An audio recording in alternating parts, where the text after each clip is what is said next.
Well, just when you thought the GPU market couldn't get any wilder, NVIDIA kicks down the door, slaps our chubby little cheeks, and screams to us to wake the hell up and smell the RTX 3060 roses.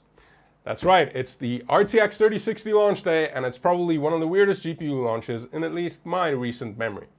And because NVIDIA decided to skip out on building their own Founders Editions of the 3060, not like I was gonna get one anyway, in this video, we'll be working with one of the most premium cards out there, namely Asus's ROG Strix RTX 3060 Gaming.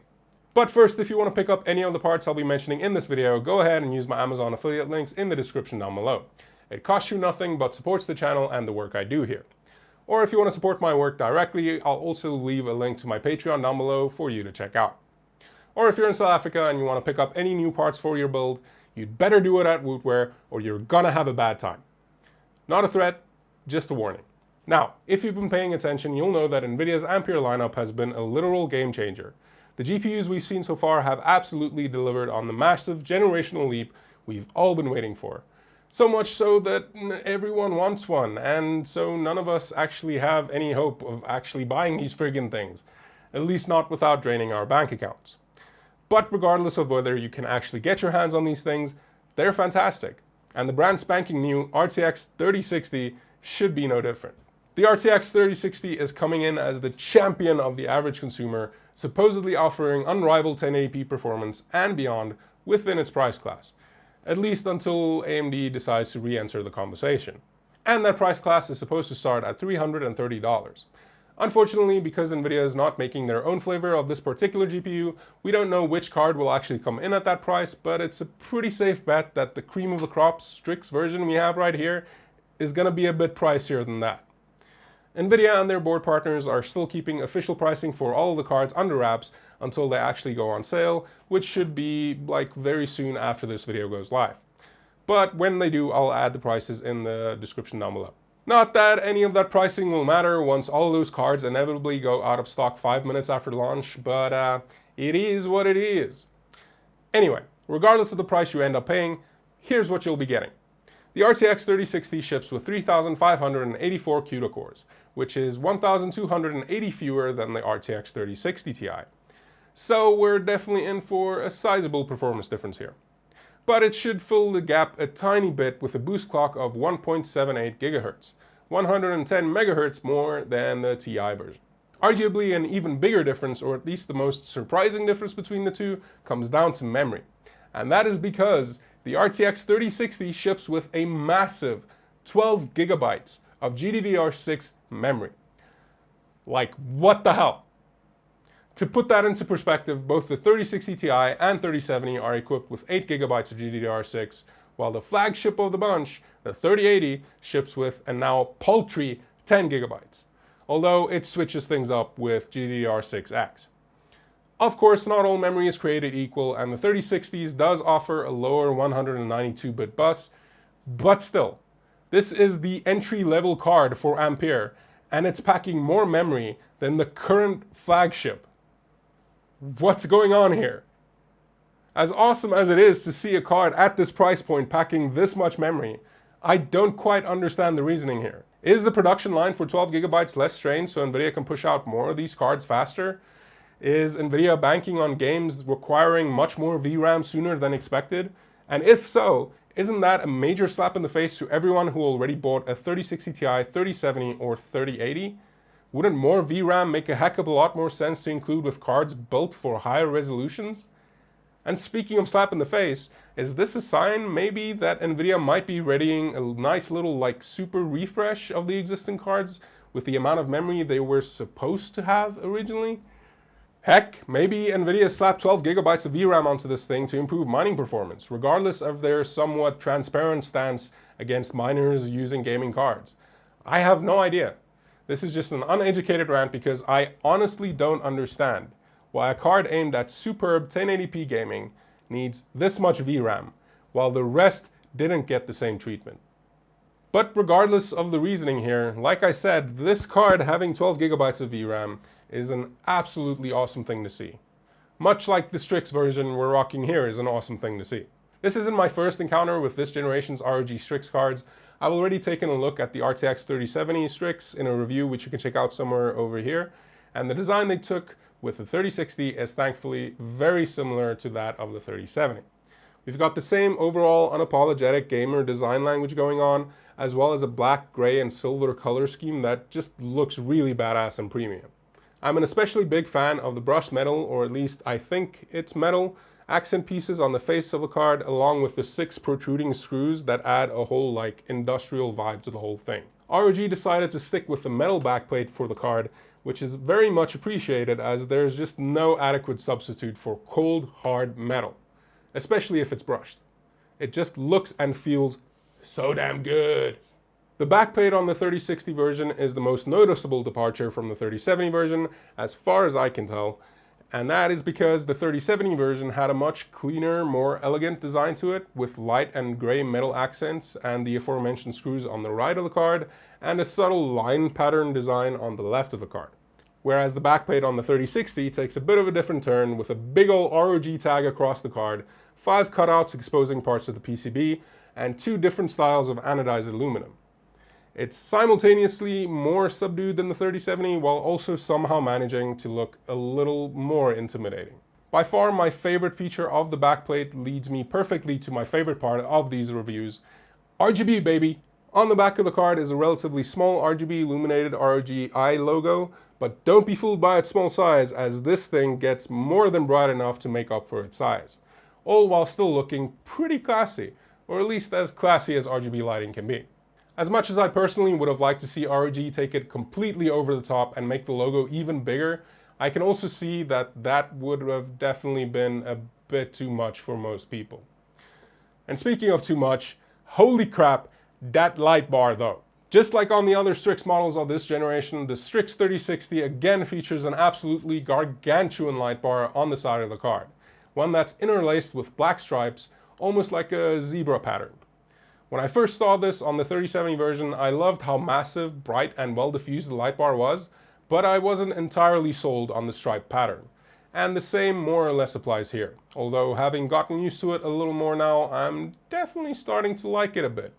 The light bar on the 3060 does differ a little from the one on the 3070 though, with the ROG Eye logo built right into the strip itself on the 3060, allowing it to light up with the rest of the light bar, which I actually think looks a little better than the triangular cutout on the 3070. With the Strix 3060, we also see the return of some subtle lighting on the fans, but it doesn't have nearly as much impact as the rest of the ensemble, so it doesn't get me especially excited. Overall, I think the card looks phenomenal, whether you want to turn the lights up for a super duper light show, or leave them off entirely and just stare at the beautiful design that went into this whole thing, it's up to you. Either way, it's gorgeous. Luckily, the card doesn't just look good, it also feels good. As you might expect from a Strix card, this thing feels remarkably solid. Even though the shroud is mostly made out of high-end quality plastics, and it is missing the metal support bracket found on the higher-end 3000 series Strix cards, the high-quality materials and metal backplate make this thing feel like a quality piece of tech. Cooling-wise, the card should be one of the best out there, featuring an almost 3-slot thick heatsink, complete with 5 heat pipes and a machine-polished heat spreader, along with 3 Axial Tech fans with alternating spinning directions for reduced air turbulence and reduced noise. The card also has a fairly sizable cutout in the backplate, which has become commonplace this generation, which should let cool air flow straight through the card and the heatsink itself, and that should lower temperatures by a bit. We'll see. To wrap things up before we get to the benchmark gauntlet, the card also features premium alloy chokes, capacitors, and a beefy power stage design, and even has a dual BIOS switch for quiet and performance modes. Now, let's get into the numbers, shall we? For testing, I'll be using AMD's Ryzen 7 3800XT clocked at 4.5 GHz, an X570 Gaming Pro Carbon motherboard, a 360mm AIO, a 32GB kit of Crucial's Ballistix RGB clocked at 3600 MHz, Crucial's P5 NVMe as our main system and game drive, along with Antec's EAG Pro 750W powering all the things. And first up, we'll be taking a look at our 1080p results, which is where we see the 3060 fall immediately somewhere between its bigger brother, the 3060 Ti, and the GTX 1080. I would have loved to include results from last generation's RTX 2060 Super, 2070, and AMD's 5700 XT in these benchmarks, as that's about where I think the 3060 might compete more closely in terms of performance, but unfortunately I don't have access to those cards right now. That being said, Nvidia is marketing this card heavily for 1080p gaming, and I can definitely see why. It absolutely mulches all of my usual benchmarks, posting more than 120 FPS in all the esports titles I tested, at much higher settings than you'd normally use to be competitive, mind you, and it had no trouble hitting more, and more often than not surpassing 60 FPS in even the most demanding of titles like AC Valhalla and Cyberpunk. When it comes to 1440p, the card is no slouch here either, sticking solidly around the 100 FPS mark in our esports titles and holding its own really well in almost all of the super graphically demanding AAA titles.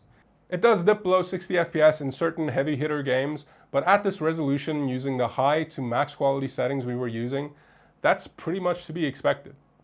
This is definitely a 1440p high quality capable card, but you might just have to tweak certain graphical settings just a little bit if you want a more solid experience overall. Moving on to 4K, the numbers are about what you'd expect to see from a card in this price class, being forced to run at much higher quality settings than it's meant to. Those numbers not being all that impressive at all. Most of the AAA games just prove too much for the card to handle at these settings, posting numbers well below what I would personally ever play at or consider a good experience. And while esports titles played well enough for the most part, frames win games, and at 4K, you're just not getting enough of them. That's not to say that the card can't handle 4K at all, it's just that if you're going to be running at 4K, you shouldn't expect to do more than medium to low quality settings. Last up is a round of benchmarks that is slowly becoming one of my favorites, that being ray tracing and DLSS. Developers are really leaning into these features more and more, and when you play Cyberpunk with RTX and DLSS on, you can see it starting to pay off in a big way. I run my ray tracing benchmarks at 1440p as I find that to be a nice little middle ground for higher and lower end RTX 30 series cards, but in this case, the 3060 would have clearly been more at home using Nvidia's recommended 1080p. The combination of 1440p, high to max quality settings, and all ray tracing settings maxed out on top of all of that just isn't a realistic scenario for the card to excel at least not in combination with a balanced setting for Nvidia's DLSS. But even so, the card performed admirably, being more than playable in 3 out of the 5 games I tested, and just barely playable in the other 2. I have no doubt that at 1080p using a performance-focused DLSS setting, even with high-quality settings and ray tracing set to the max, the card would provide a fantastic RTX experience. And at this price point, that's an extremely exciting prospect.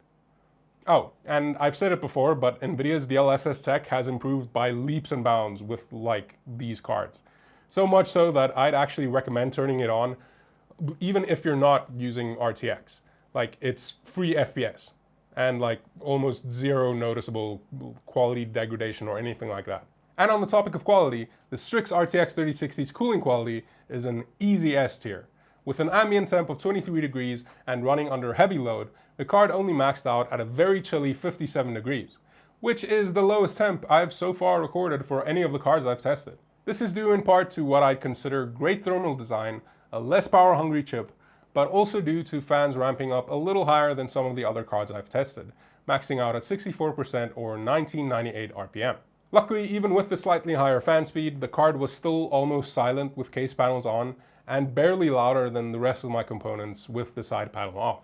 So, to wrap the numbers up, the card hit a max clock of 1972 MHz with an average clock of 1821 MHz, and maxed out at a total board power draw under heavy load of 175 watts. All in all, the RTX 3060 GPU itself seems like an exceptionally good value, being not only an amazing entry into the world of RTX, a fantastic performer for max 1080p, high-ish 1440p and light 4K gaming, but also coming packed with a stupid amount of VRAM that makes me, as a 3070 owner, very, very jealous.